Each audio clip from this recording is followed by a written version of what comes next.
নারীকে বেপরদা করে নয়, একমাত্র ফিঙ্গারপ্রিন্টের মাধ্যমে ছবিমুক্ত জাতীয় পরিচয়পত্র প্রণয়নের দাবিতে মানববন্ধন করেছে ফরিদপুর জেলার পর্দানশীল মহিলাবৃন্দ।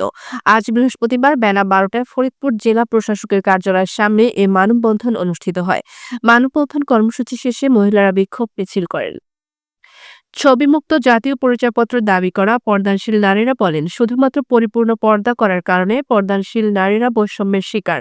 গত ১৬ বছর যাবৎ অসংখ্য পর্দাশীল নারীর নাগরিকত্ব আটকে রাখা হয়েছে, শিক্ষাক্ষেত্রেও করা হচ্ছে বঞ্চিত।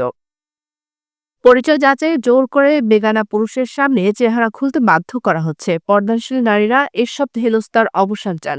চেহারার বদলে তারা ফিঙ্গারপ্রিন্ট দিয়ে পরিচয় যাচাইয়ের দাবি তোলেন। তারা বলেন, একজন নারী ছবি তুললে দুটি গুণা হয়, একটি ছবি তোলার গুণা, অন্যটি বেপর্দা হওয়ার গুণা। আবার এই ছবিটি পরবর্তীতে যতজন বেগানা পুরুষ দেখবে, বেপর্দা হওয়ার গুনাহ তত বাড়তেই থাকবে।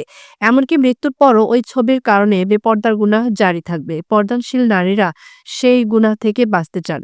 সমাবেশে পর্দাশীল নারীরা ৩টি দাবি পেশ করেন। দাবিগুলো হলো, বিগত ১৬ বছর যে সমস্ত সাবেক এসসি কর্মকর্তা পর্দাশীল নারীদের নাগরিকত্ব আটকে রেখে মানবাধিকার বঞ্চিত করেছে, তাদেরকে বিচার আওতায় আনা।